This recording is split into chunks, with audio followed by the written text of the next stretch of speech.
Hi friends, welcome to my YouTube channel Science for Always.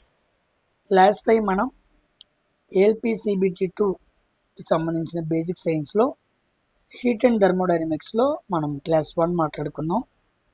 ఈరోజు అదే heat and థర్మోడైనమిక్స్లో మనం ఇంకొన్ని టాపిక్స్ మనం మాట్లాడుకున్నాం. యాక్చువల్గా ఈరోజు మాట్లాడే క్లాస్తో పాటు ఇంకో క్లాస్ కూడా పట్టింది. సో ఓవరాల్గా నేను 3 పార్ట్స్ మాట్లాడతాను. ఓకేనా? హీట్ అండ్ టెంపరేచర్ సంబంధించి కంప్లీట్గా మీకు 3 పార్ట్స్ ఉండిద్ది. అయితే చాలామంది లాస్ట్ టైం మాట్లాడిన ఏంటి ఒక పీడిఎఫ్స్ అడుగుతూ ఉన్నారు. ఎవరికైతే పీడిఎఫ్స్ కావాలో వాళ్ళందరూ కూడా ఇన్స్టాగ్రామ్ ఉండిద్ది కదా, ఇన్స్టాగ్రామ్లో మీరు నాకు పింక్ చేయండి. నేను తప్పనిసరిగా చూసి మీతో మాట్లాడతాను. ఓకేనా? అదేవిధంగా టెలిగ్రామ్లో అయినా సరే మీరు మెసేజ్ చేయొచ్చు. ఎక్కువ మంది ఇన్స్టాగ్రామ్లో మెసేజ్ చేస్తున్నారు. తప్పనిసరిగా నేను మీకు రిప్లై ఇచ్చి పీడిఎఫ్స్ని సెండ్ చేస్తాను. ఓకేనా? మన దగ్గర ఇంజనీరింగ్ డ్రాయింగ్తో పాటు అన్ని పీడిఎఫ్స్ ఉన్నాయి, అది దృష్టిలో పెట్టుకోండి. రెండోది, గ్రూప్ డికి సంబంధించిన మనకి అప్లికేషన్ అనేది లాస్ట్ డేట్ యాక్చువల్గా 22/2/2025 ఫిబ్రవరి 22వ తారీఖుతో కంప్లీట్ అవ్వాలి. సో దాన్ని ఎక్స్టెన్షన్ చేశారు. 01/3/2025 మార్చి 1 వరకు తీసుకెళ్లారు. ఓకేనా? అదేవిధంగా మనం అప్లికేషన్లో ఏమైనా తప్పులు పెట్టినా దాన్ని కూడా సరి చేసుకోవడానికి 25/2/2025 నుంచి 4 మార్చ్ 4 వరకు కూడా మనకి ఛాన్స్ ఇవ్వడం జరిగింది. అయితే అన్నీ మార్చుకోవడానికి ఉండదు, ఇది పెట్టుకోండి. మనం క్రియేట్ అకౌంట్లో కొన్ని డీటెయిల్స్ ఇచ్చాం కదా, దాన్ని మనం ఏమాత్రం కూడా మార్చలేం. అదేవిధంగా చూస్ అండ్ రైల్వే ఒక దాన్ని సెలెక్ట్ చేసుకున్నాం కదా, ఒక బోర్డు, దాన్ని మార్చుకోలేం. ఇవి కాకుండా మిగతా తప్పులు మీరు ఏమైనా చేస్తే వాటిని సరి చేసుకునే అవకాశం రైల్వే ప్రభుత్వం మళ్ళా మనకు అవకాశం ఇస్తుంది. కాబట్టి అది జాగ్రత్తగా దృష్టిలో పెట్టుకొని జాగ్రత్తగా తప్పు చేసిన వాళ్ళు మాడిఫై చేసుకోండి. ఓకేనా? అది కాకుండా అప్లికేషన్ ఇప్పుడు ఏవైతే కొత్తగా పెట్టుకుంటున్నారో తప్పులు లేకుండా జాగ్రత్తగా పెట్టుకోండి. చాలా చాలా ఇంపార్టెంట్. ఓకేనా? ప్రిఫరెన్స్ కూడా మనకి గ్రూప్లో నేను ఫొటోస్ పెట్టాను, దానికి తగ్గట్టుగా చూసి పెట్టుకోండి. ఓకేనా? సో దీంతో మనం చెప్పాలనుకున్న మ్యాటర్ కంప్లీట్ అయిపోయింది. చాలామంది వీడియోస్ని చూస్తున్నారు కానీ ఎక్కువ మంది లైక్ చేయట్లేదు. ఓకేనా? మీరందరూ కూడా లైక్ చేస్తే నేను ఎక్కువగా కష్టపడి రోజు వీడియో చేయడానికి ట్రై చేస్తూ ఉంటాను. ఓకేనా? సో కొత్తగా ఎవరైనా వస్తే వాళ్ళందరూ కూడా మన ఛానల్ని సబ్స్క్రైబ్ చేసుకోండి. ఓకేనా? Science for railways. అదేవిధంగా మీ టెలిగ్రామ్ గ్రూప్స్లో కానీ ఎడ్యుకేషనల్ ఛానల్స్ దగ్గర మీరు ఉండే చోట మీ గ్రూప్స్ ఉంటాయి కదా, వాటి దగ్గర మీరందరూ కూడా షేర్ చేస్తూ ఉండండి వీటిని. ఓకేనా? గ్రూప్ డికి సంబంధించి కూడా ఈ ఏఎల్పి ఆ మార్చి 13వ తారీఖు ఏఎల్పి ఎగ్జామ్ అయిపోగానే అక్కడి నుంచి నేను గ్రూప్ డి ఎన్టీపీసీ మీద కాన్సన్ట్రేట్ చేసి హై లెవెల్లో ప్రతి క్వశ్చన్ ఎక్స్ప్లెయిన్ చేస్తాను, ప్రతి పేపర్ని ఎక్స్ప్లెయిన్ చేస్తాను, పేపర్స్లో అడిగిన ప్రతి క్వశ్చన్ ఇన్ డీటెయిల్గా ఎక్స్ప్లెయిన్ చేస్తాను. అదేనా, ఎక్కువ రోజుల్లో ఏమి ఇబ్బంది పడాల్సిన పని లేదు. ఓకేనా? అందరికీ ఫార్వర్డ్ చేయండి. ఇక ఏమాత్రం కూడా ఆలస్యం చేయకుండా హీట్ అండ్ టెంపరేచర్లో మనం ఎక్కడ ఆగాం? యాక్చువల్గా మనం ఇదిగోండి ఇక్కడ మాట్లాడుకున్నాం. అనాలమస్ బిహేవియర్ ఆఫ్ వాటర్ మాట్లాడుకున్నాం. మనం నీటి అసంగత వ్యాకోచం. ఓకేనా? మీకు అర్థమైంది కదా. ఈరోజు మనం స్పెసిఫిక్ హీట్ మాట్లాడుకున్నాం. ఈ స్పెసిఫిక్ హీట్ని విశిష్టోష్ణం అంటారు తెలుగులో. చాలా ఇంపార్టెంట్ ఇది. ఏంటి దీని అర్థం అంటే, amount of heat required to raise the temperature of unit mass of substance through 1 degree Celsius.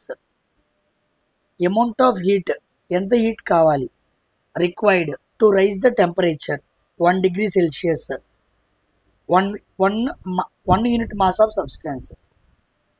అంటే ఒక యూనిట్ మాస్ సబ్స్టెన్స్ తీసుకొని దాని టెంపరేచర్ 14 degrees Celsius ఉంది, దాన్ని 15 degrees Celsiusకి తీసుకెళ్ళాలి. అంటే I need to increase 1 degree Celsius. 1 degree Celsius ఒక unit mass substance యొక్క టెంపరేచర్ని 1 degree Celsius పెంచడానికి నాకు ఎంత హీట్ కావాలి? 1 calorie హీట్ కావాలి. దాన్నే స్పెసిఫిక్ హీట్ అని పిలుస్తూ ఉంటారు. ఓకేనా? Specific heat S=Q/M×∆T. చాలా ఇంపార్టెంట్ ఈ ఫార్ములా. ఎక్కువగా ప్రాబ్లమ్స్ అడుగుతూ ఉంటాడు. దీన్ని కాస్త మార్చి రాస్తే Q=S×M×∆T. ఇదిగోండి, M అంటే ఏమో mass of the substance, S అంటే ఏమో స్పెసిఫిక్ హీట్. క్యూ అంటే ఏమో amount of heat given to the substance. Next delta T అంటే రైజ్ ఇన్ టెంపరేచర్. టెంపరేచర్ పెంచాలి కదా, 1 degree Celsius పెంచాలి కదా, అదనమాట.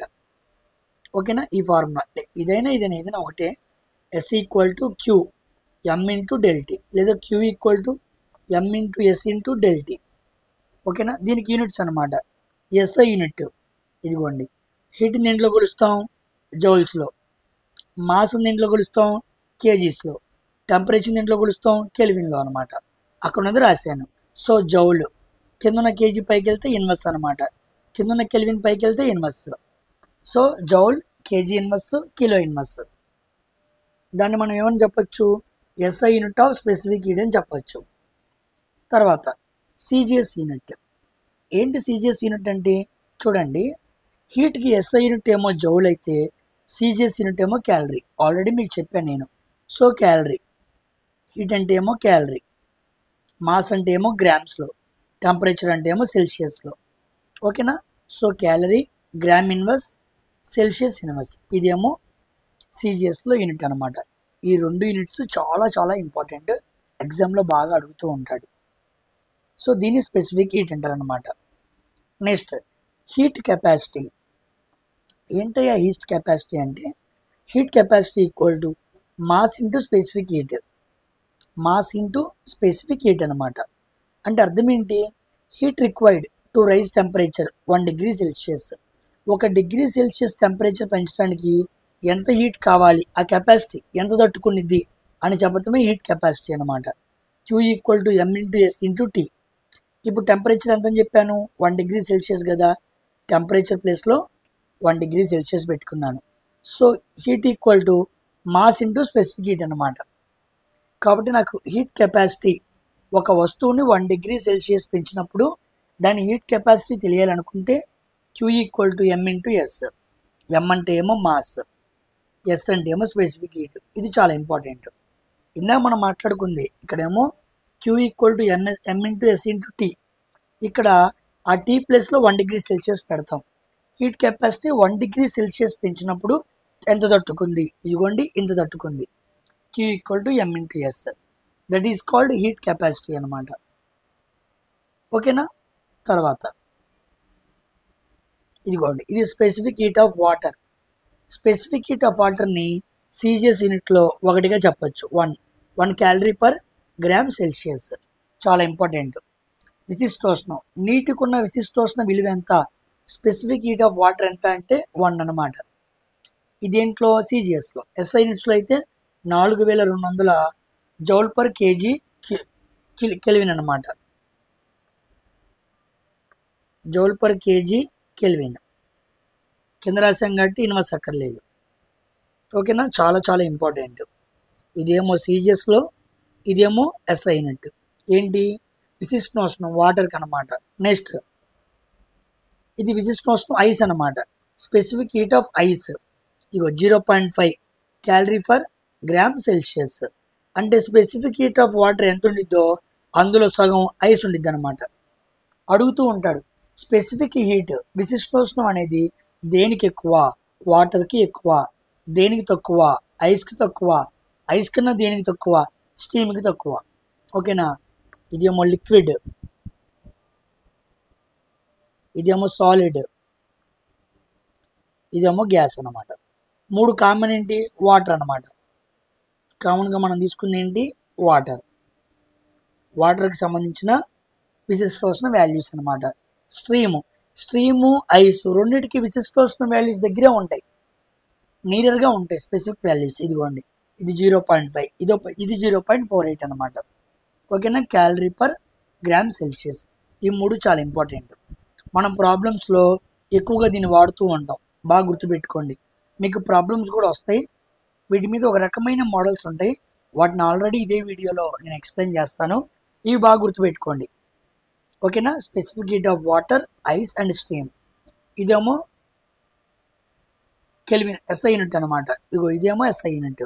ఇది దీంట్లో సగం. 4200 సగం ఎంత, 2100. అలాగా దీంట్లో సగం, ఒకటిలో సగం 0.5 అనమాట. ఓకేనా, దీన్ని వాటర్ యొక్క విశిష్టోష్ణ వాల్యూస్. ఐస్, స్టీమ్, వాటర్ ఎలా ఉంటాయి అనడానికి. తర్వాత వాటర్ ఈక్వివాలెంట్. వాటర్ ఈక్వివాలెంట్ చూడండి, ఏంటి వాటర్ ఈక్వివాలెంట్ అంటే ఎనీ బాడీ, ఇక్కడేమో వాటర్ తీసుకోండి. ఫస్ట్ ఎనీ బాడీ దాని టెంపరేచర్ పెంచాలి, ΔT అనే టెంపరేచర్తో పెంచాలి. ఇక్కడ వాటర్ కూడా టెంపరేచర్ ΔT పెంచాలి. ఇక్కడ పెంచాలి కాబట్టి Q = M × S × ΔT అని రాశాను. అంటే ఒక బాడీకి ఎంత టెంపరేచర్ పెంచాలి అంటే ఇదిగోండి, ఇంత హీట్ కావాలి. ఇంత హీట్ వస్తే ఎంతో కొంత టెంపరేచర్తో దాన్ని పెంచవచ్చు. Q = M × S × ΔT. అయితే ఇక్కడ విషయం ఏంటంటే ఈ M × S ఉంది చూసారా, అది ఇక్కడ వాటర్కి ఈక్వల్ అనమాట. ఒక బాడీని హీట్ చేయడానికి మనకి ఎంత హీట్ కావాలి, MS. అదే ఇక్కడ వాటర్ ఈక్వలెంట్ అనమాట. అంటే ఒక పదార్థాన్ని తీసుకొని 1 డిగ్రీ సెల్సియస్ పెంచామనుకుందాం. ఉదాహరణకి 1 డిగ్రీ సెల్సియస్ పెంచావు.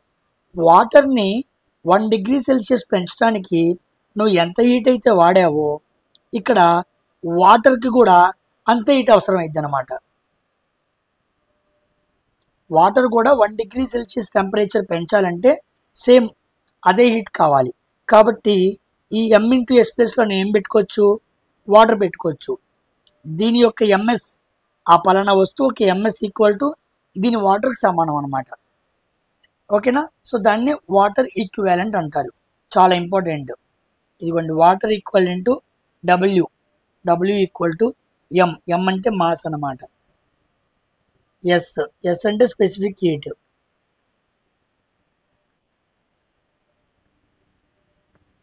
S అంటే స్పెసిఫిక్ హీట్.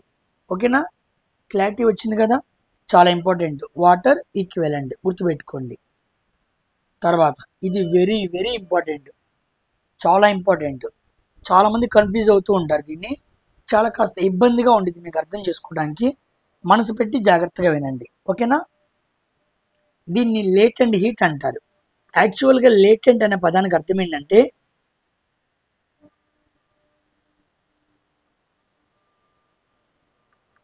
హిడెన్ అని అర్థం అనమాట. హిడెన్ అంటే కనపడదు అనమాట, కనపడకుండా ఉన్న హీట్ అనమాట. ఒక మాటలో చెప్పాలంటే గుప్తోష్ణం, గుప్తంగా ఉంది. చాలామంది గుట్టుగా ఉన్నారంటారు. అంటే వాళ్ళకి మన జీవితంలో ఏం జరుగుతుందో తెలియాలి, వాళ్ళ జీవితంలో ఏం జరుగుతుందో మనకు చెప్పరు, అంత గుట్టుగా ఉంటారు. అంటే గుప్తోష్ణం, కనపడకుండా ఉన్న హీట్ని గుప్తోష్ణం అనొచ్చు. So it is also called as hidden heat లేదా లేటెంట్ హీట్. అవును, ఏంటి దీని గురించి అంటే చూడండి, ఎప్పుడైనా సరే 1 డిగ్రీ సెల్సియస్ టెంపరేచర్ పెంచాలంటే 1 క్యాలరీ కావాలి 1 గ్రామ్కి. 2 గ్రాములకి 2 క్యాలరీస్ వస్తే 2 డిగ్రీ సెల్సియస్ పెంచవచ్చు. 3 గ్రాముల వస్తువుకి 3 క్యాలరీస్ ఇస్తే 3 డిగ్రీల సెల్సియస్ టెంపరేచర్ని పెంచవచ్చు. అలాగా పలానా గ్రామ్కి ఎంత క్యాలరీస్ హీట్ అనేది ఇస్తే ఎంత టెంపరేచర్ పెరిగిద్ది అనేది మనం చదువుకొని వచ్చాం.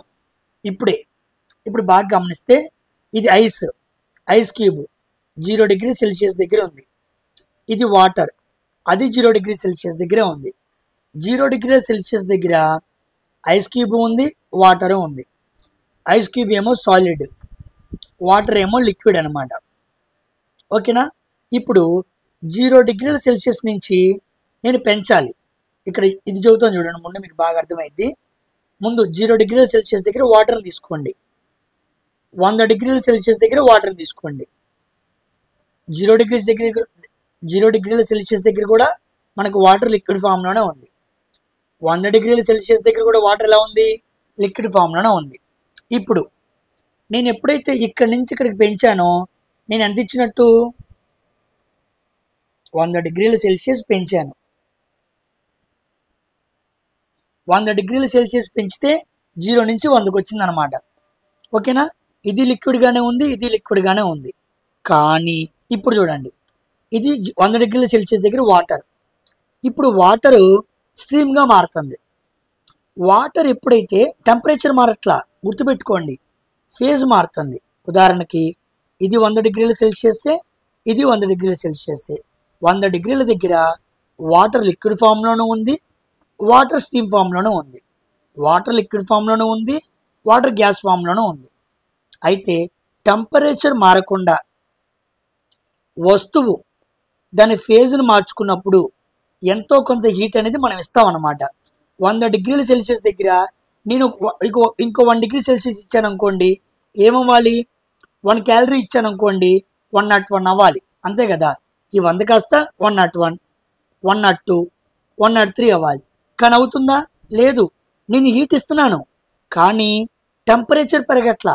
ఏం పెరుగుతుంది? ఫేజ్ చేంజ్ అవుతుంది.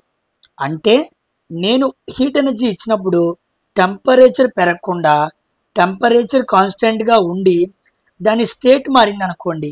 స్టేట్ అంటే ఫేజ్ అనమాట. వాటర్లో ఉండేది లిక్విడ్ ఫామ్లో ఉండేది గ్యాస్ ఫామ్గా మారింది అనుకోండి. అంటే ఆ హీట్ ఉంది చూసారా, ఆ హీట్నే లేటెంట్ హీట్ అంటారు. అంటే 100 డిగ్రీల సెల్సియస్ దగ్గర నేను ఇంకో క్యాలరీ ఇచ్చాను అనుకో, 101 అవదు, 102 అవదు. ఎందుకంటే 100 డిగ్రీల సెల్సియస్ దగ్గర వాటర్ దాని స్టేట్ని మార్చుకునిద్ది. స్టేట్ని మార్చుకునే వరకు నువ్వు ఎంత హీట్ అప్లై చేసినా ఆ హీట్ మొత్తం ఫేజే మార్చుకునిద్ది కానీ టెంపరేచర్ మారదు. టెంపరేచర్ మార్చమని నువ్వు ఇస్తున్న హీట్ మొత్తాన్ని అది ఫేజ్ మార్చుకుంటుంది, టెంపరేచర్ మాత్రం కాన్స్టెంట్గా ఉంటుంది. ఓకేనా? దాన్ని లేటెంట్ హీట్ అంటారు. అంటే ఒక వస్తువు ఒక రూపం నుంచి ఇంకో రూపంలోకి మారుతున్నప్పుడు కనపడకుండా కొంత హీట్ ఎనర్జీని తీసుకునిద్ది. ఆ ఎనర్జీని లేటెంట్ హీట్ ఎల్ అని సూచించాలన్నమాట. పాయింట్ మీకు అర్థమైందా? ఇక్కడ చూడండి, ఇది 100 డిగ్రీల సెల్సియస్ వాటర్, ఇది ఇది 0, ఇది 100 డిగ్రీల సెల్సియస్ వాటర్. ఇప్పుడు ఇలా పెంచా, టెంపరేచర్ ఏమైంది? పెరిగింది. అంటే టెంపరేచర్లో ఏమొచ్చింది? మార్పు వచ్చింది. ఫేజ్లో ఏమైనా మార్పు వచ్చిందా? రాలా. ఇదిగోండి, ఇది లిక్విడే, ఇది లిక్విడే. ఇప్పుడు చూడండి, ఇది 0 డిగ్రీ సెల్సియస్, ఓకేనా? ఇక్కడ వాటర్ రూపంలో ఉంది. ఇప్పుడు 0 కన్నా ఇంకా తగ్గించాను. 0 కన్నా తగ్గిస్తే ఎక్కడికి వెళ్ళాలి? -1, -2, -3 వెళ్ళాలి. నేను టెంపరేచర్ తగ్గిస్తున్నా కానీ అక్కడ 0నే ఉంటుంది. అంటే టెంపరేచర్ తగ్గిస్తున్నా 0 డిగ్రీస్ దగ్గర వాటర్ లిక్విడ్ ఫామ్లో ఉండి అక్కడి నుంచి దేంట్లో మారటానికి ఇష్టపడుతూ ఉండిద్ది? సాలిడ్ రూపంలోకి మారటానికి ఇష్టపడుతూ ఉండిద్ది. కాబట్టి ఫేజ్ మారుతుంది కాబట్టి టెంపరేచర్ మారదు. ఓకేనా? సో మనం బాగా గుర్తుపెట్టుకోవాల్సింది ఏంటంటే టెంపరేచర్ చేంజ్ అయ్యే దగ్గర ఫేజ్ చేంజ్ అయ్యే దగ్గర టెంపరేచర్ కాన్స్టెంట్గా ఉండిద్ది. మనం హీట్ ఇస్తున్నాం కానీ టెంపరేచర్ కాన్స్టెంట్గా ఉంటుంది. ఫేజ్ చేంజ్ అయ్యే దగ్గర వీఆర్ గివింగ్ హీట్ బట్ టెంపరేచర్లో మాత్రం ఎటువంటి మార్పు రావట్లేదు. అలా రాకపోవటం గల కారణం ఏంటంటే మనం ఇచ్చిన హీట్ మొత్తం లేటెంట్ హీట్గా మారి వస్తువు ఫేజ్గా మారటానికి ఇష్టపడుతుంది తప్ప టెంపరేచర్లో మార్పు రావట్లా. That is called latent heat, గుప్తోష్ణం. హీట్ ఇస్తున్నాం, టెంపరేచర్ పెరగట్లా. అయ్యో ఎక్కడికి వెళ్ళిపోయింది ఆ హీట్ మొత్తం అని మనం అనుకుంటూ ఉన్నాం. ఏమవుతుంది? ఫేజ్ మారుతుంది అనమాట. ఫేజ్ రూపంలో ఆ ఎనర్జీని ఉపయోగించుకొని ఫేజ్ మారుతుంది, టెంపరేచర్ మారట్లేదు. సో హీట్ను మనం అప్లై చేసిన హీట్ ద్వారా టెంపరేచర్ మారకుండా ఫేజ్ మారితే దాన్ని లేటెంట్ హీట్ అంటారు. ఓకేనా? మనం హీట్ అప్లై చేస్తే టెంపరేచర్ మారితే స్పెసిఫిక్ హీట్ అంటారు. మనం హీట్ అప్లై చేస్తే ఫేజ్ మారింది అనుకోండి, దాన్ని లేటెంట్ హీట్ అంటారు. మళ్ళా చెబుతున్నాను క్లారిటీ కోసం. హీట్ అప్లై చేసి టెంపరేచర్ని మార్చితే దాని స్పెసిఫిక్ హీట్ ఎస్ అని చెప్పాలి. హీట్ అప్లై చేసి ఫేజ్ మారిస్తే అంటే స్టేట్ అనమాట, సాలిడ్ లిక్విడ్ గ్యాస్గా ఇలా మారితే దాన్ని లేటెంట్ హీట్. దీన్నేమో విశిష్టోష్ణం అంటారు, దీన్నేమో గుప్తోష్ణం అంటారు. అది గుర్తుపెట్టుకోండి, ఈ రెండింటికి మధ్యలో తేడా అనమాట. ఓకేనా? ఇప్పుడు ఇంత వివరణ మీరు మనసులో పెట్టుకొని ఇప్పుడు రాండి డెఫినేషన్కి. ఇదంతా చెప్పుకుని నేను డెఫినేషన్లోకి వెళ్ళాను అనుకోండి, మీకేం అర్థం అవ్వదు. బుక్లో కూడా ఉండేది డెఫినేషను, మరి మన క్లాస్ చూస్తాం వల్ల ఉపయోగం ఉండాలిగా మీకు. చూడండి, it is the heat required to change the phase of unit mass of substance. ఇక్కడ చూడండి, స్పెసిఫిక్ హీట్లో నేనేమన్నాను బాగా గమనించండి. To raise the temperature, temperature పెంచడం అనేది స్పెసిఫిక్ హీట్ యొక్క గుణం. కానీ చేంజ్ ద ఫేజ్, దాని స్టేట్ని మార్చటం, change the phase or state of unit mass of substance, దాని ఉద్దేశం లేటెంట్ హీట్ అనమాట. ఓకేనా, అది మనం అర్థం చేసుకోవాల్సింది. సో ఎంత హీట్ అప్లై చేసి ఫేజ్ మారుస్తున్నామో దాన్ని లేటెంట్ హీట్ అంటారు. ఇది కనపడదు, కనపడకుండా పని చేసిద్ది అనమాట. పని జరిగింది కాబట్టి అది ఉందని గ్రహించాలి, కనపడనంత మాత్రాన లేదు అని మనం అనుకోకూడదు. ఓకేనా.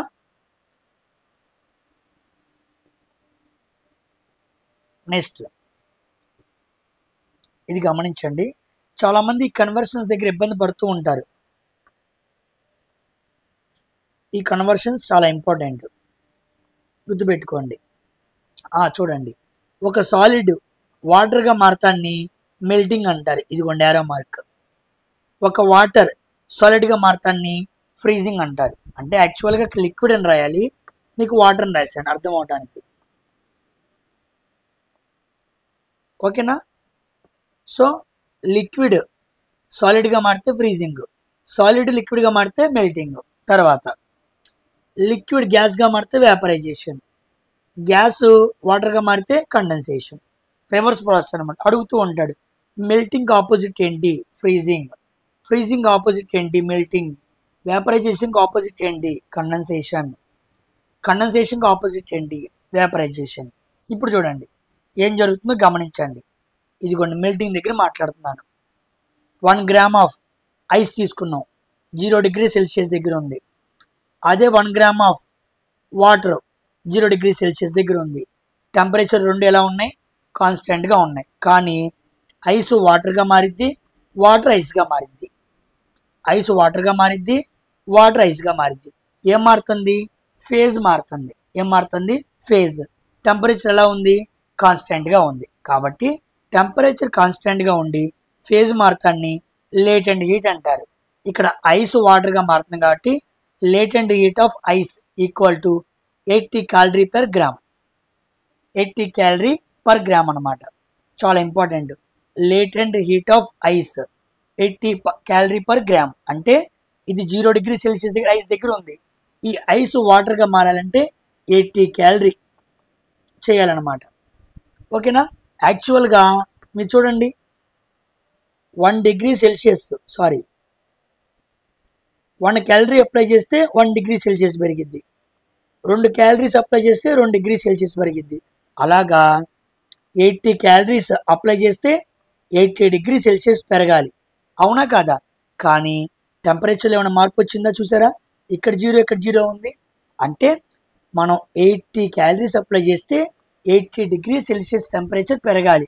కానీ అది పెరగకుండా ఇక్కడే ఉండి ఐస్ కాస్త వాటర్, వాటర్ కాస్త ఐస్ అలా మారుతుంది. అంటే ఐస్ అనేది ఒక రకమైన సాలిడ్ అనమాట.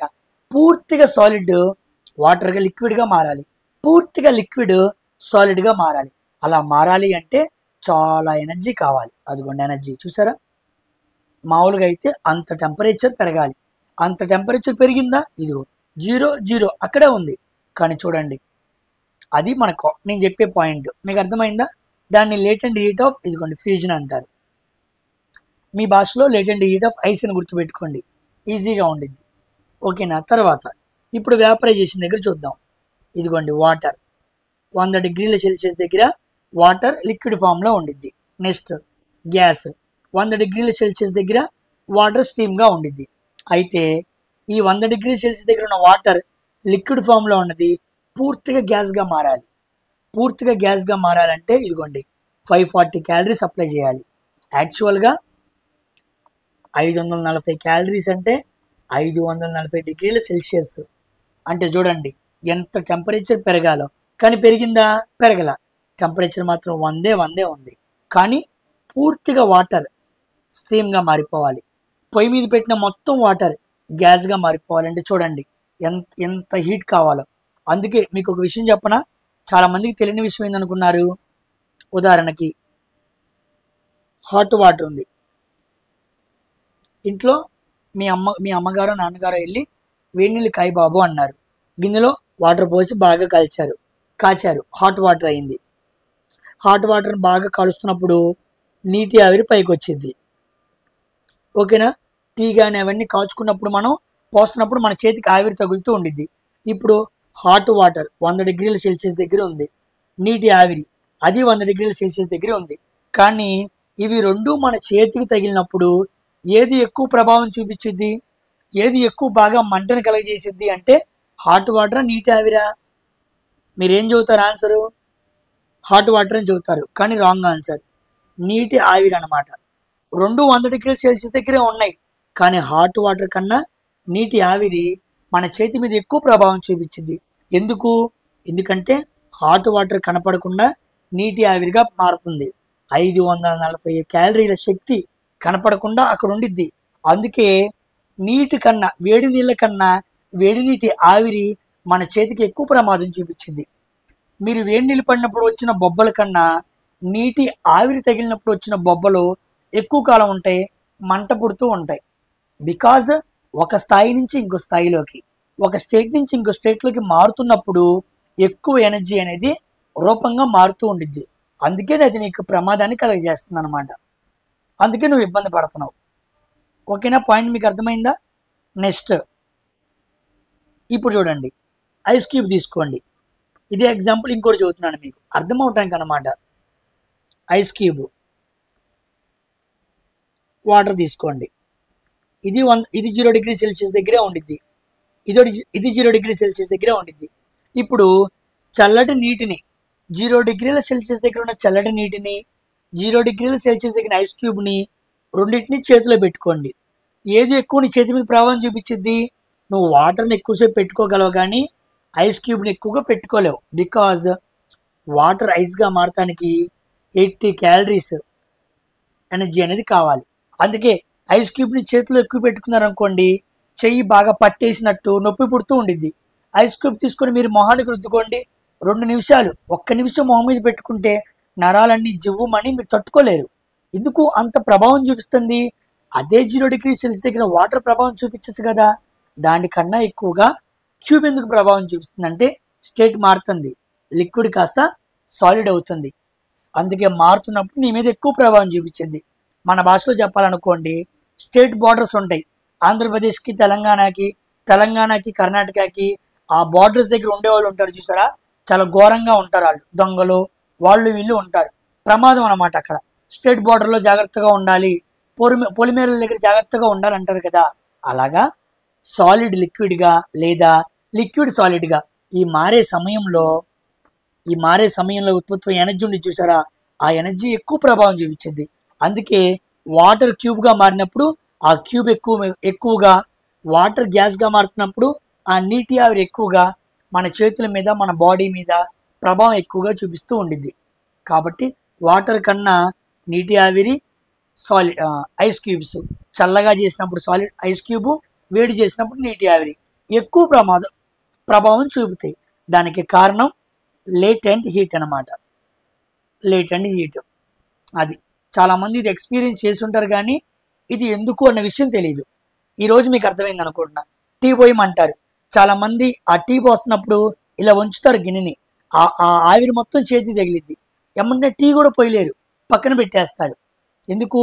ఆవిరి ఎక్కువ శక్తిని కలిగి ఉండిద్ది వెన్ కంపేర్ టు లోపల ఉన్న టీ అనే ద్రవాంతో పోల్చుకుంటే. ఎందుకంటే స్టేట్ మారుతుంది కదా, అందుకనమాట. ఓకేనా? కాబట్టి స్థితిని మార్చుకునేటప్పుడు ఆ ప్రభావం అనేది ఎక్కువ ఉండిద్ది అని గుర్తుపెట్టుకోండి. ఇదిగోండి, 0°C నుంచి 100°Cకి మారాలంటే 100 క్యాలరీలు కావాలి.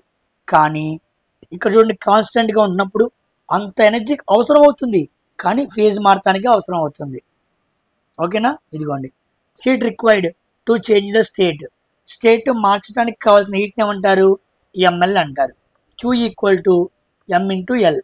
Q అంటే హీట్, M అంటే మాస్, L అంటే లేటెంట్ హీట్. ఓకేనా? దీన్ని గుప్తోష్ణం అంటారు, గుర్తుపెట్టుకోండి. గుప్తోష్ణం. ఈ 2 ఫార్ములాలు చాలా ఇంపార్టెంట్, ఎగ్జామ్స్లో బాగా అడుగుతూ ఉంటాడు. Specific heat = Q × M × S × ΔT అనమాట. Latent heat = Q × ML. ఓకేనా? ఇక టెంపరేచర్తో సంబంధం ఉంది, అందుకే ఫార్ములాలో టెంపరేచర్ ఉంది. ఇక టెంపరేచర్తో సంబంధం లేదు, అందుకే లేదు. ఎందుకు టెంపరేచర్తో సంబంధం లేదు? ఇక్కడ ఫేజ్ మారుతుంది లేదా స్టేట్ మారుతుంది కాబట్టి టెంపరేచర్తో సంబంధం లేదు. కాబట్టి ఫార్ములాలో టెంపరేచర్తో సంబంధం లేదు. కాబట్టి లేటెంట్ హీట్ టెంపరేచర్తో సంబంధం లేదు.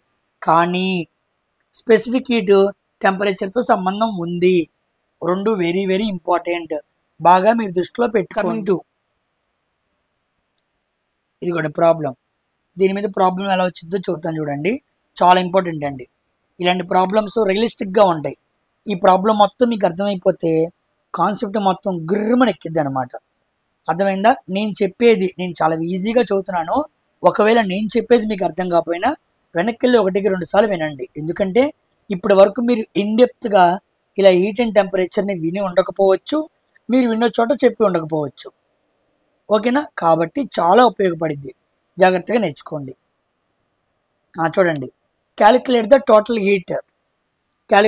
Total heat required to change the 10 grams of ice, 10 grams of -10 degrees ice into 100 degrees stream అనమాట.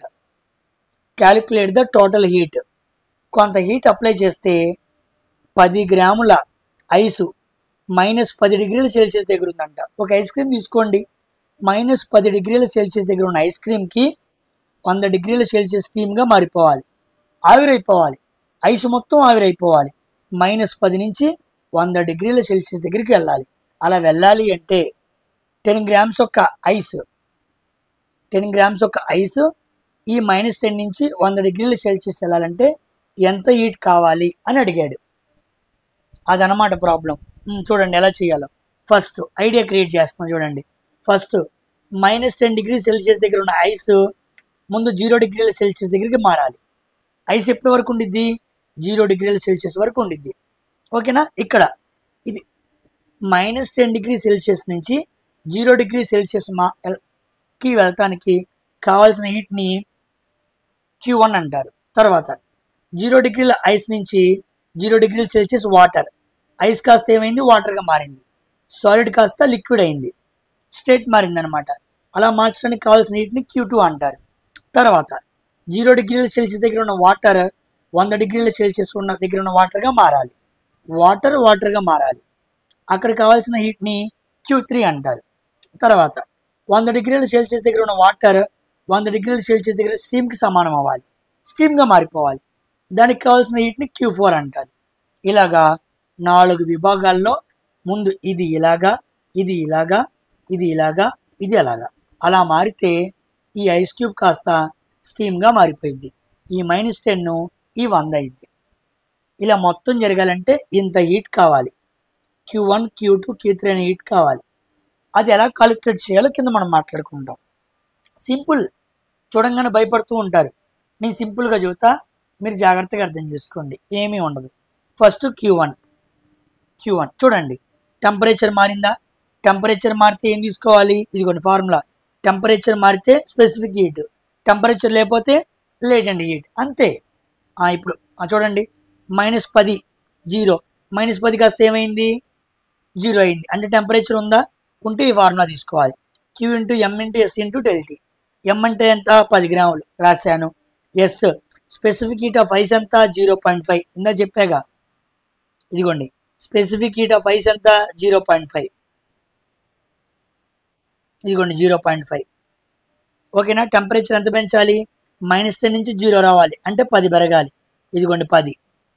సో 0.5 × 10, 5 × 10, 50 క్యాలరీస్ కావాలి. ఇక్కడ నుంచి ఇక్కడికి వెళ్తానికి ఎంత కావాలి మనకి? 50 క్యాలరీస్ కావాలన్నమాట. ఓకే. తర్వాత Q2, ఇదిగోండి Q2 ఎక్కడుంది? ఇక్కడ నుంచి ఇలా మారాలి. టెంపరేచర్ ఏమైనా మారిందా? మారలా. స్టేట్ మారిందా? మారింది. స్టేట్ మారితే లేటెంట్ హీట్ తీసుకోవాలి. M × LIs. LIs అంటే లేటెంట్ హీట్ ఆఫ్ ఐస్ అనమాట. M అంటే ఎంత? 10 గ్రాములు. లేటెంట్ హీట్ ఆఫ్ ఐస్, ఇదిగోండి లేటెంట్ హీట్ ఆఫ్ ఐస్ ఎంత ఇచ్చాడు మనకి? 80 ఇచ్చాడు. ఇదిగోండి 10 గ్రాములు × 80, 800 క్యాలరీస్. అంటే ఇక్కడ నుంచి ఇక్కడికి మారటానికి, ఐస్ నుంచి వాటర్ మారటానికి నాకు 800 క్యాలరీస్ కావాలి. తర్వాత Q3, టెంపరేచర్ మారిందా? మారింది. టెంపరేచర్ మారితే M × S × ∆T అనే ఫార్ములా తీసుకోవాలి. M అంటే 100, S స్పెసిఫిక్ హీట్ అంటే ఎంత? వాటర్ 1. ఇదిగోండి స్పెసిఫిక్ హీట్ ఆఫ్ వాటర్ ఇక్కడ రాసాను చూడండి, 1. ఓకేనా? స్పెసిఫిక్ హీట్ ఆఫ్ వాటర్ ఎంత? 1. టెంపరేచర్ 0 నుంచి 100, అంటే 100 పెరగాలి. ఇదిగోండి 100. M అంటే 10, S అంటే 1, T అంటే 100. మొత్తం 1000 క్యాలరీస్. ఇక్కడ నుంచి ఇక్కడికి వెళ్ళాలంటే మొత్తం 1000 క్యాలరీస్ కావాలన్నమాట. తర్వాత Q4 అంటే ఇదన్నమాట. అంతే కదా. 100 నుంచి 100 టెంపరేచర్ మారిందా, మారలా, ఓకే. అప్పుడు ఎల్ స్టీమ్ తీసుకోవాలి. వాటర్ నుంచి స్టీమ్గా మారింది, స్టేట్ మారింది, టెంపరేచర్ మారలా. ఎం అంటే ఎం ఎంత, 10 గ్రాములు. వాటర్ నుంచి స్టీమ్గా మారాలి. లేటెంట్ హీట్ ఆఫ్ స్టీమ్ ఎంత, ఇదిగోండి 540. వాటర్ స్టీమ్గా మారాలంటే 540 క్యాలరీస్ కావాలి. ఇదిగోండి 10 × 540 5400. మొత్తం ఎంత కావాలి, 7250 క్యాలరీస్ కావాలి. అంటే 10 గ్రాముల ఐసు -10 డిగ్రీ సెల్సియస్ దగ్గర ఉంటే దాన్ని 100 డిగ్రీల సెల్సియస్ దగ్గర తీసుకెళ్ళడానికి ఐ నీడ్ 7250 క్యాలరీస్. అంత హీట్ని నేను అప్లై చేస్తే అప్పుడు ఇది ఇలా మారిద్ది అనమాట. చూసారా, వాటి స్టేట్ని మార్చడానికి ఎంత హీట్ అవసరమైందో. That is called latent heat. Simple. Temperature మారితే ఈ ఫార్ములా తీసుకోవాలి. టెంపరేచర్తో సంబంధం లేదు, ఓన్లీ స్టేటే మారింది, అప్పుడు మనం ఈ ఫార్ములా తీసుకోవాలి. చక్కగా వాల్యూస్ అన్నీ మనం ఇందాకే చదువుకున్నాం, వాటిని ఇన్సర్ట్ చేయాలి. గ్రాముల్లోనే ఎక్కువగా ఇస్తుంటాడు, కేజీస్లో ఇవ్వడు. సో ఈజీగా గ్రాముల్లో పెట్టుకుని సాల్వ్ చేసుకోవచ్చు. అర్థమైందా? ఇవన్నీ వేరు వేరు లెక్కలు, అన్నీ ఒకచోటే ఒకే ప్రాబ్లంలో మీకు అర్థం అవటానికి ఇలా డిజైన్ చేశాను అనమాట. ఇక డౌట్ ఉండకూడదు, క్లియర్ కట్ ఐడియా ఉండాలి. ఓకేనా? డౌట్ ఏం లేదు కదా. సో ముందుకు వెళ్తున్నా. ఇంకా ఇదిగోండి లేటెంట్ హీట్. మీరు లేటెంట్ హీట్ని అర్థం చేసుకోవడానికి గ్రాఫ్ అన్నమాట. గ్రాఫ్, అమ్మో చూడంగానే ఏంటి గ్రాఫ్ ఇలా ఉంది, ఇన్ని రంగులు రంగులుగా ఉంది ఏంటి, భయపడాల్సిన పని ఏమీ లేదు. ఇప్పుడు నేను చెప్పిందో చూడండి, ఇదా అంటారు మీరు. అర్థమైందా? ఒక పక్కన టెంపరేచర్, ఇంకో పక్కన హీట్ అన్నమాట.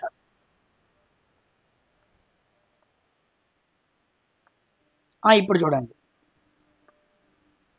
ఇక్కడ నేను ఫస్ట్ టెంపరేచర్ని పెంచాను. ఇదిగోండి ఇలా టెంపరేచర్ పెంచుకో, హీట్ని పెంచాను.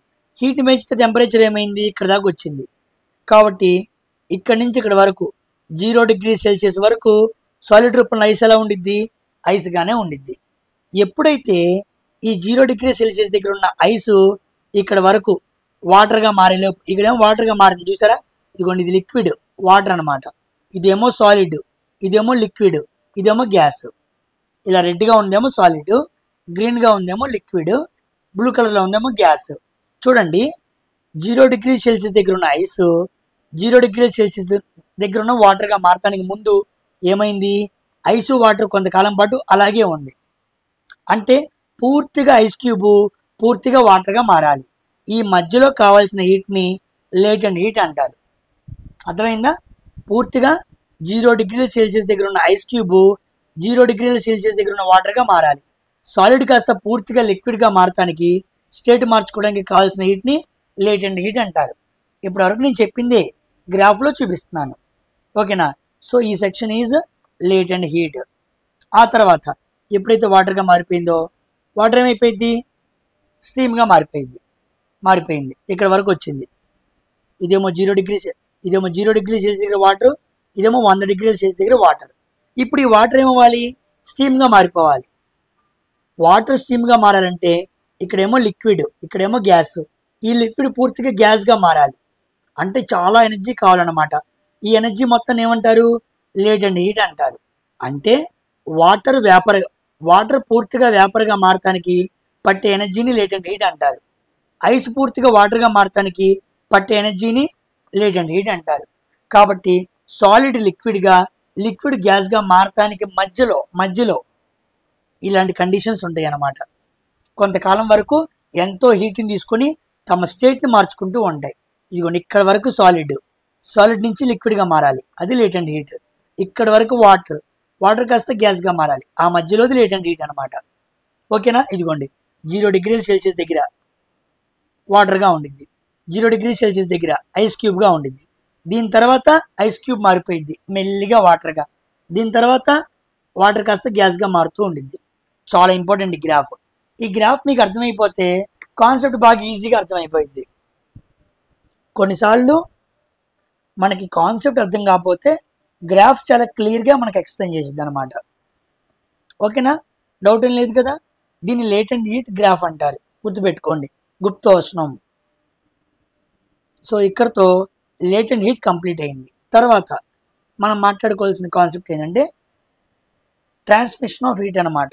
ట్రాన్స్మిషన్ ఆఫ్ హీట్ అంటే ఉష్ణ ప్రసారం. ట్రాన్స్మిషన్ అంటే వెళ్ళటం అనమాట. హీట్ కూడా ఏమైంది, ఫ్లో అవుతూ ఉండిద్ది. మనం స్టార్టింగ్లోనే మాట్లాడుకున్నాం, heat will be transfer. Heat అనేది ట్రావెల్ చేస్తూ ఉండిద్ది. ఎటువైపు నుంచి ఎటువైపుకి, టెంపరేచర్ 1 ఇది, టెంపరేచర్ 2 ఇది. టెంపరేచర్ 1 అనేది ఎక్కువ ఉంది, టెంపరేచర్ 2 అంటే ఎప్పుడైతే టెంపరేచర్ డిఫరెన్స్ ఏర్పడిద్దో అప్పుడే ఈ ట్రాన్స్ఫర్ జరిగిద్ది.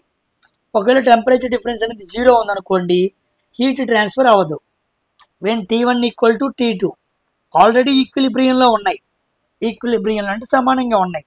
అప్పుడు ఇంకేం జరిగిద్ది, ఏమీ జరగదు. కాబట్టి హీట్ ట్రాన్స్ఫర్ జరగాలి అంటే T1 is greater than T2 అలా ఉండాలన్నమాట. అలా ఉంటేనే ట్రాన్స్మిషన్ ఆఫ్ హీట్ జరిగింది. అది గుర్తుపెట్టుకోండి. ట్రాన్స్మిషన్ 3 రకాలు ఉంటాయి అన్నమాట. హీట్ అనేది 3 రకాలుగా జరుగుతూ ఉండిద్ది. ఫస్ట్ది కండక్షన్, ఇంకో దాని పేరు కన్వెక్షన్, ఇంకో దాని పేరు రేడియేషన్ అన్నమాట. దీన్ని ఉష్ణ వికిరణం అంటారు.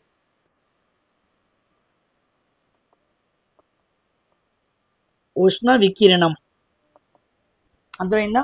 వీటిని ఉష్ణ సంవహనం అంటారు అనుకుంటా,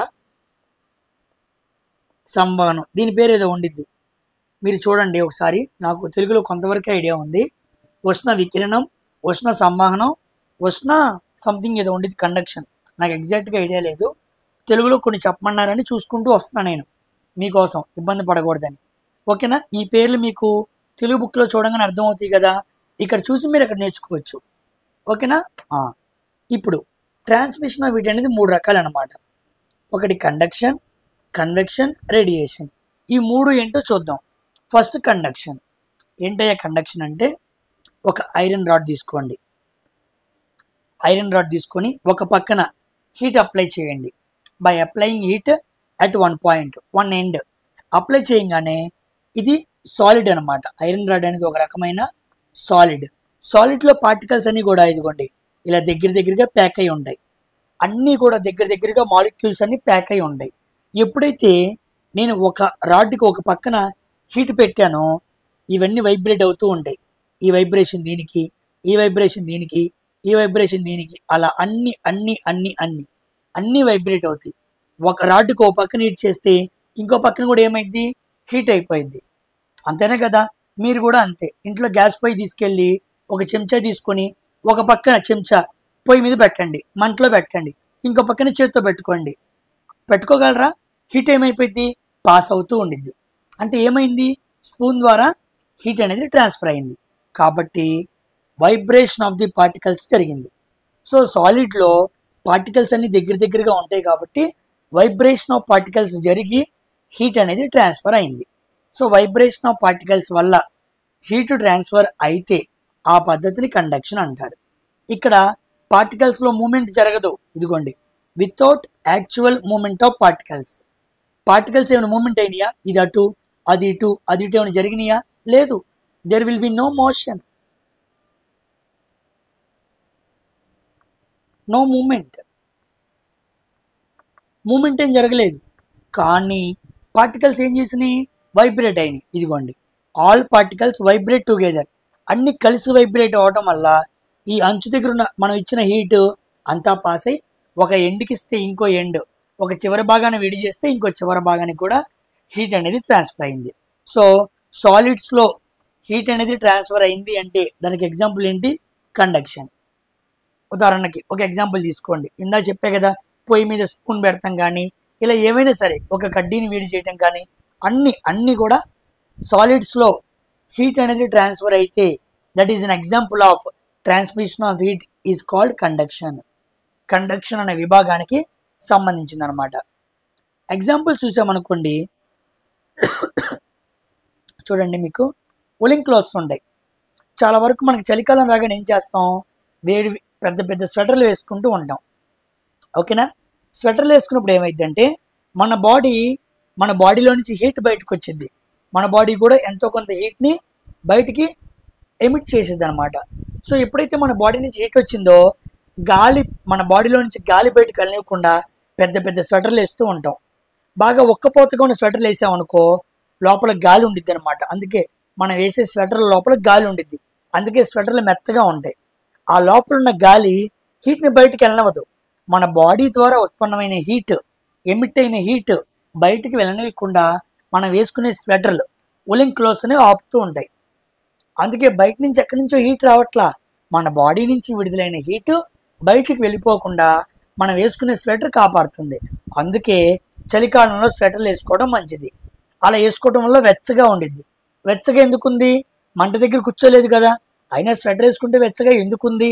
ఎందుకుందంటే నీ బాడీలో నుంచి ఉత్పన్నమైన హీటు ఆ ఉలెన్ క్లాత్ లోపల ఉన్న గాలి వల్ల, ఆ స్వెటర్ లోపల ఉన్న గాలి నీ బాడీ నుంచి విడుదలైన హీట్ని బయటికి వెళ్ళనీయకుండా ఆపేసింది. Because air is a poor conductor of heat.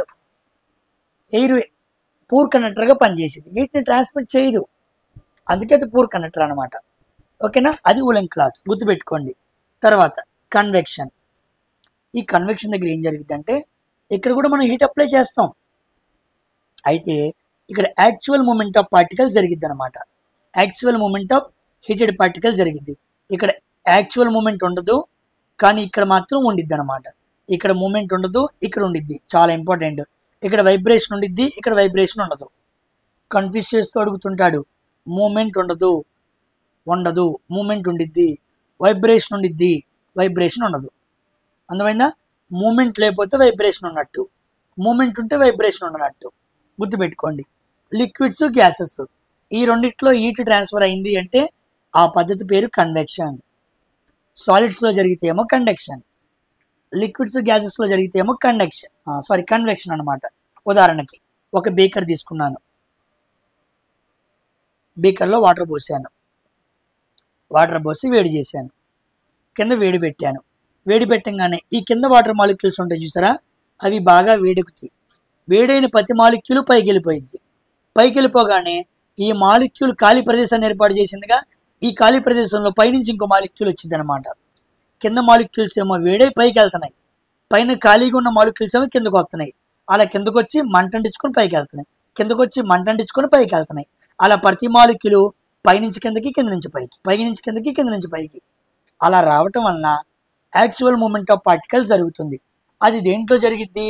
లిక్విడ్స్లో, గ్యాసెస్లో జరిగి కాసేపుడికి ద్రవం మొత్తం వేడవుతుంది. అందుకే పొయ్యి మీద వేడి నీళ్ళు పెట్టినప్పుడు యాక్చువల్ మూమెంట్ పార్టికల్స్ వల్ల కింద అణువులు పైకి, పైన అణువులు కిందకి అలా మొత్తం జరిగి ఇంట్లో కూరలు వండటం కానీ ఉడకటం కానీ అంతా జరుగుతుంది. అందుకే కింద ముక్క పైకి, పై ముక్క కింద అంతా ఎందుకు ఉడుకుతుంది అంటే హీట్ అనేది ట్రాన్స్ఫర్ అవుతుంది. ఎలాగా? Through convection. ఎందుకంటే లిక్విడ్స్లో, గ్యాసెస్లో కన్వెక్షన్ ద్వారానే ఉష్ణ ప్రసారం జరిగిద్ది కాబట్టి. ఓకేనా, దీనివల్ల చాలా ఏర్పడుతూ ఉంటాయి. Formation of sea breeze, formation of trade wind, ventilation.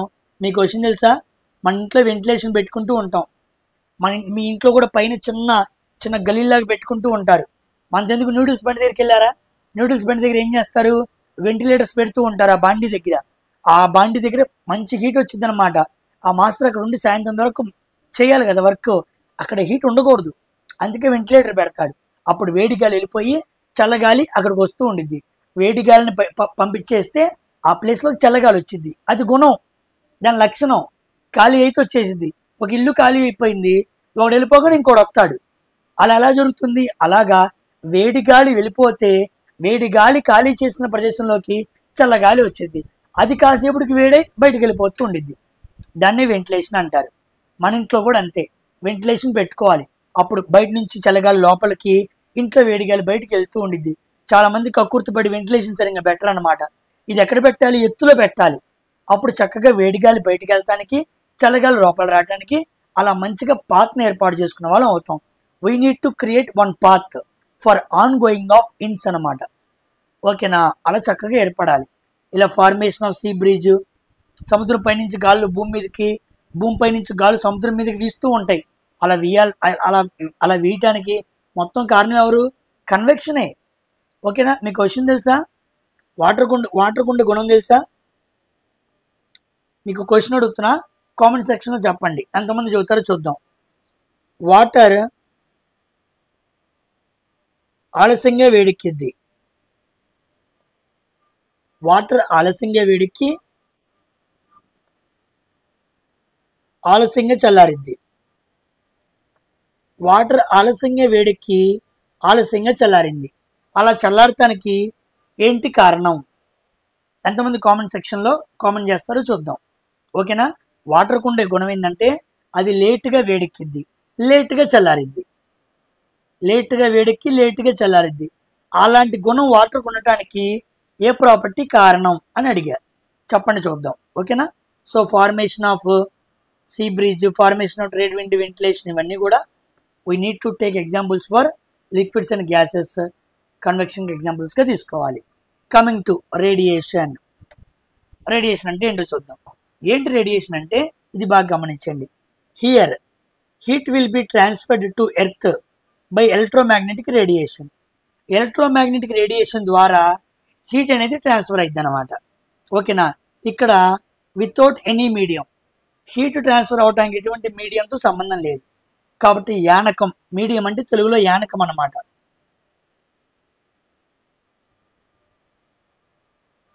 యానకంతో సంబంధం లేకుండా హీట్ అనేది ట్రాన్స్ఫర్ అయితే అది కూడా ఏ రూపంలో? ఎలక్ట్రోమాగ్నెటిక్ వేవ్స్ రూపంలో. అలా ఎలక్ట్రోమాగ్నెటిక్ వేవ్స్ రూపంలో హీట్ అనేది ట్రాన్స్ఫర్ అవటాన్ని రేడియేషన్ అంటారు. ఎగ్జాంపుల్, పైన ఎక్కడో సన్ ఉంది. Sun UV rays. UV rays అంటే ఒక రకమైన ఈఎం రేస్ అనమాట.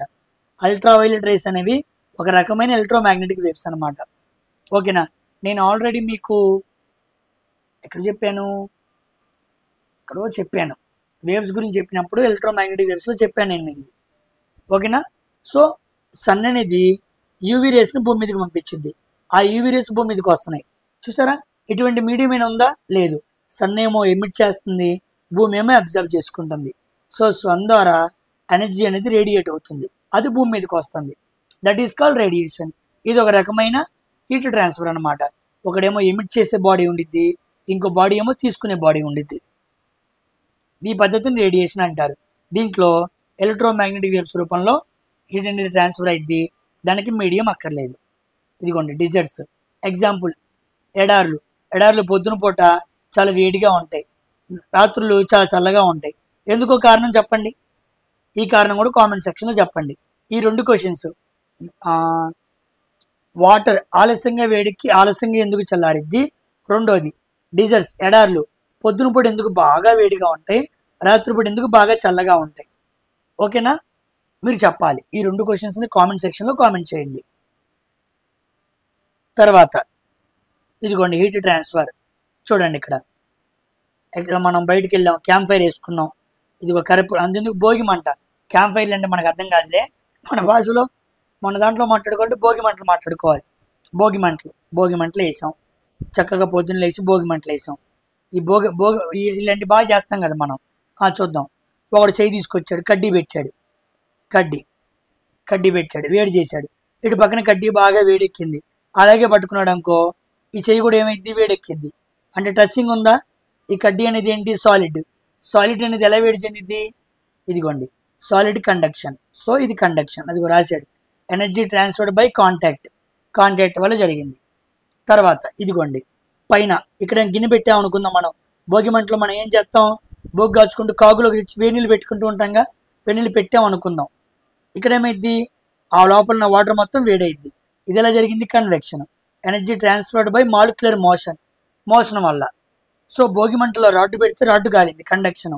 గిన్నె పెట్టి వేణీళ్ళు కాల్చుకుంటే వేణీళ్ళు కాలిని, కన్వెక్షన్. Next radiation. దూరంగా చాలా వరకు భోగి మంటలు వేసిన కొంత ప్రాంతం వరకు ఏమైపోయింది? చుట్టూ బాగా వెచ్చగా ఉండిద్ది అనమాట. అలా వెచ్చగా అవడం గల కారణం ఏంటి? Radiation. Energy transferred by electromagnetic waves. ఇక్కడేమో కాంటాక్ట్ ద్వారా, ఇక్కడేమో మాలిక్యులర్ మోషన్ ద్వారా, ఇక్కడేమో రేడియేషన్ ద్వారా, ఎలక్ట్రోమాగ్నెటిక్స్ ద్వారా. ఇలా 3 రకాలుగా ఏం జరిగింది? హీట్ అనేది ట్రాన్స్ఫర్ అయింది.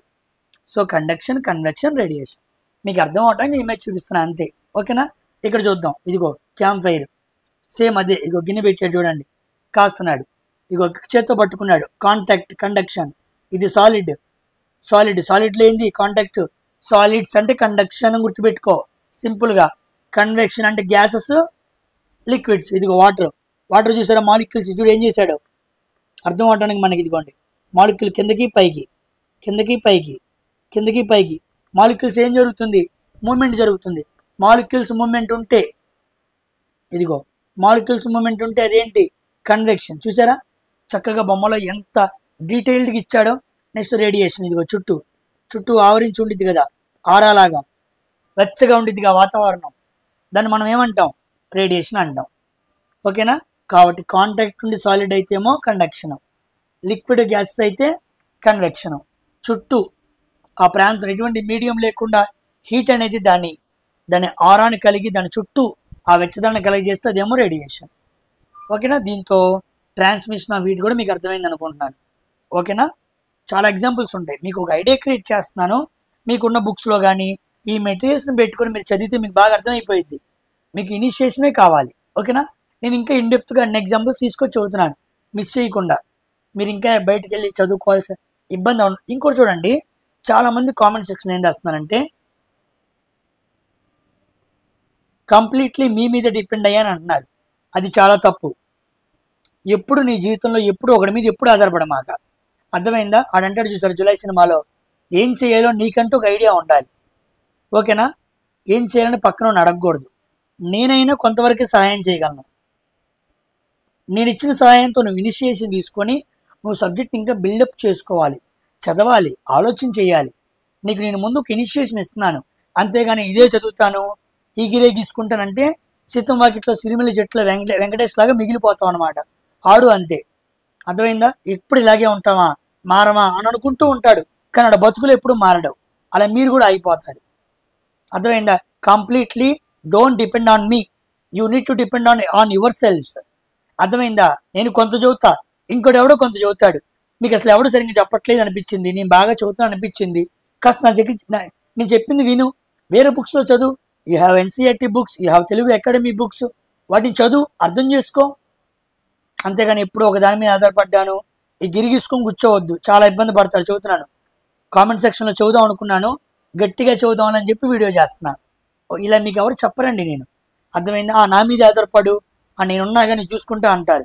అట్లా చేయకూడదు, తప్పది. ఓకేనా, దృష్టిలో పెట్టుకోండి. నెక్స్ట్ థర్మల్ కండక్టివిటీ, ఈ కాన్సెప్ట్ చూసుకుందాం. ఈ కాన్సెప్ట్ చూసి ముగించుకుందాం. ఓకేనా. చూడండి థర్మల్ కండక్టివిటీ ఏంటో. దీని అర్థం అంటే it is measure of ability of solid to conduct heat through it అనమాట. ఒక సాలిడ్ ఎంత బాగా కండక్ట్ చేసిద్ది, ఒక సాలిడ్కి హీట్ ఇచ్చినప్పుడు అది ఎంత బాగా కండక్ట్ అయ్యిద్ది అని చెప్పటమే థర్మల్ కండక్టివిటీ అనమాట. ఉదాహరణకి కాపర్ సిల్వర్ తీసుకోండి, వేడి చేసామనుకోండి అవి బాగా వేడెక్కుతాయి. That's why copper and silver good conductors of heat అనమాట. తర్వాత వుడ్ గ్లాస్ తీసుకోండి, అవి బ్యాడ్ కండక్టర్స్ ఆఫ్ హీట్. అవి హీట్ని ఎక్కువ కాలం ఉంచుకోలేవు, త్వరగా వేడెక్కలేవు, వేడెక్కినా త్వరగా తీసుకెళ్ళలేవు, ట్రాన్స్ఫర్ చేయలేవు. కానీ కాపర్ సిల్వర్ అలా కాదు, ఎక్కువసేపు హీట్ని తట్టుకునే కెపాసిటీ వాటికి ఉంది. అందుకే ప్లాస్కుల్లోనూ వాటిలోనూ కాపర్ ప్లాస్కులు సిల్వర్ ప్లాస్కులు వాడుతూ ఉంటారు. ఓకేనా. ఎందుకు, ఎక్కువసేపు హీట్ని తట్టుకొని ఉండగలవు, బయటికి వెళ్ళనీయకుండా హీట్ ఎనర్జీని ఉంచగలవు. అందుకే ప్లాస్కులు ఎక్కువగా కాపర్ ప్లాస్కులు సిల్వర్ ప్లాస్కులు వాడుతూ ఉంటారు. డాక్టర్ కాపర్ బాటిల్స్ ఉంటాయి అనమాట, డాక్టర్ కాపర్ అనే బాటిల్స్ కూడా ఉంటాయి. ఓకేనా. వాటిలో వాటర్ పోసుకుని కూర్చున్నాం అనుకో 24 గంటలు వాటర్ అలాగే కూల్గా ఉంటాయి. సిల్వర్ ప్లాస్కులు అంటాం కదా, ఎందుకు సిల్వర్ ప్లాస్కులు, ఇంకా చాలా మెటల్స్ ఉన్నాయి కదా, because they are good conductors of heat. ఎలా చెప్పావు, వాటి థర్మల్ కండక్టివిటీ ఎక్కువ. Next thermal radiations. Thermal radiations ఏంటయ్యా థర్మల్ రేడియేషన్స్ అంటే, చూడండి దీంట్లో 3 రకాలు ఉంటాయి అన్నమాట. ఒక బాడీ మీద హీట్ పడింది అనుకో రిఫ్లెక్ట్ చేసిద్ది, దాన్ని రిఫ్లెక్టింగ్ బాడీ అంటారు. ఇంకో బాడీ మీద హీట్ పడింది అనుకోండి అబ్జర్వ్ చేసుకునిద్ది, దాన్ని అబ్జార్బింగ్ బాడీ అంటారు. ఇంకో బాడీ మీద హీట్ పడితే అది ట్రాన్స్మిటింగ్ చేసిద్ది, దాన్ని ట్రాన్స్ఫర్ బాడీ అంటారు. సో రేడియేషన్స్లో 3 రకాలు ఉన్నాయి. ఎప్పుడైనా సరే హీట్ ఒక వస్తువు మీద పడితే అది రిఫ్లెక్ట్ చేస్తే రిఫ్లెక్టింగ్ బాడీ, అబ్జర్వ్ చేసుకుంటే అబ్జార్బింగ్ బాడీ, ట్రాన్స్ఫర్ చేస్తే ట్రాన్స్ఫర్ బాడీ. అలా 3 రకాలు ఉంటాయి అన్నమాట. వాటిని థర్మల్ రేడియేషన్స్ అంటారు. ఆ పదార్థం అనేది ఎలా ఉంది, రిఫ్లెక్ట్ చేసిద్దా, అబ్జర్వ్ చేసుకునిద్దా, ట్రాన్స్మిట్ చేసిద్దా, వాటి రకాల మీద ఆధారపడి అవి ఉంటాయి అన్నమాట. తర్వాత black body and white body, ఇవి చాలా ఇంపార్టెంట్. చూడండి, ఏంటి బ్లాక్ బాడీ అంటే అర్థం? A body which can absorb all radiations of each wavelength at any temperature. అన్ని వేవ్ లెంత్స్ని, అన్ని రేడియేషన్స్ని అబ్జర్వ్ చేసుకుంది అనుకోండి, దాన్ని బ్లాక్ బాడీ అంటారు. అర్థమైందా? సో బ్లాక్ బాడీ అంటే అర్థం ఏంటంటే దాని మీద పడిన ఏ కాంతినైనా అది శోషించుకుంటూ ఉండిద్ది. శోషించుకోవటం తెలుగు వచ్చింది.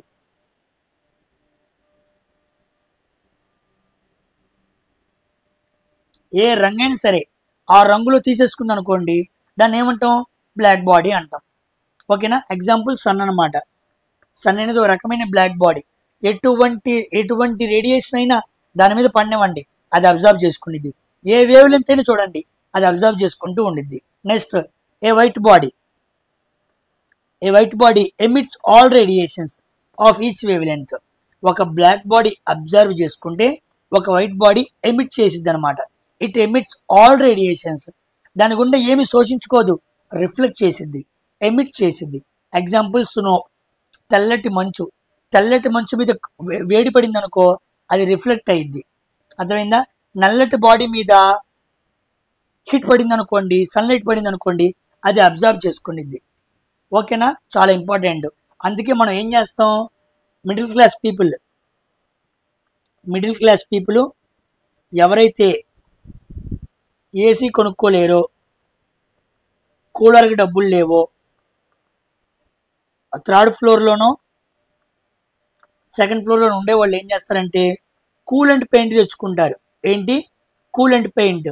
వాళ్ళ టెర్రస్ పైకి వెళ్ళి డాబా మొత్తాన్ని క్లీన్ చేసుకొని చక్కగా కడుక్కుని ఏం చేస్తాడు? కూలెంట్ పెయింట్ వేస్తాడు. ఎందుకు కూలెంట్ పెయింట్ ఏ కలర్లో ఉండేది తెలుసా? వైట్ కలర్లో ఉండిద్ది. ఎందుకు వైట్ కలర్లో ఉంది? బికాజ్ ఎండాకాలంలో సూర్యుడి నుంచి వచ్చే కాంతి మన డాబా మీద పడితే ఇంట్లో ఏసీ పెట్టుకున్నా సరే ఎక్కువ హీట్ రాదు. ఎందుకంటే పైనుంచి బాగా సెగ దిగుతుంది కాబట్టి. సెగ దిగకుండా పైనుంచి పడిన హీట్ డాబా మీద రిఫ్లెక్ట్ అవ్వాలంటే వైట్ కలర్లో ఉన్న కూలెంట్ పెయింట్ వేయాలి. ఓకేనా? అందుకే మన ఇంట్లో పైన ట్యాంక్ కడుతూ ఉంటారు. ట్యాంక్ ఎప్పుడు ఎందుకు ఏ కలర్లో ఉండిద్ది? వైట్ కలర్లో ఉండిద్ది. అందుకే ఎందుకు వైట్ కలర్లో ఉంది? ట్యాంక్లో వాటర్ ఉండిద్ది. వాటర్ ఎలా ఉండాలి? ఇంట్లో వాడుకునే వాటర్ చల్లగా ఉండాలి. అయినా మనం బ్లాక్ కలర్ వేసామనుకో, ఆ ట్యాంక్ ఎక్కువగా సన్లైట్ని తీసుకొని వాటర్ మొత్తం వేడిగా అయిపోతూ ఉంటాయి, బాగా వేడెక్కుతూ ఉండిద్ది. అందుకే మనం వైట్ వేసామనుకోండి, వేడిని పీల్చుకోదు, రిఫ్లెక్ట్ చేసిద్ది. అలా రిఫ్లెక్ట్ చేయడం వల్ల ఏమైద్ది? మన నీళ్ళు ఎప్పుడు కూడా చల్లగా ఉంటాయి. కాబట్టి మన డాబా పైన కానీ ఇంటికి ముందు ఎక్కువ హీట్ పీల్చుకోకుండా ఉండటానికి తెల్ల సున్నం, తెల్ల ఎమల్షను ముందు వైట్ కొట్టిన తర్వాతే మిగతా కలర్స్ వేస్తాడు. ఎవడు నలుపు రంగు కొట్టుకోడు. ఎందుకు? ఇంకా ఎక్కువ పీల్చుకునిద్ది కాబట్టి హీట్. సో శోషించుకునే గుణం ఉన్న బాడీ బ్లాక్ బాడీ, రిఫ్లెక్ట్ చేసే గుణం ఉన్న బాడీ వైట్ బాడీ అనమాట. అందుకే వైట్ కలర్ని ట్యాంక్స్కి కానీ కూలెంట్ పెయింట్స్గా కానీ ఎక్కువగా వాడటానికి ట్రై చేస్తూ ఉంటారు. ఓకేనా?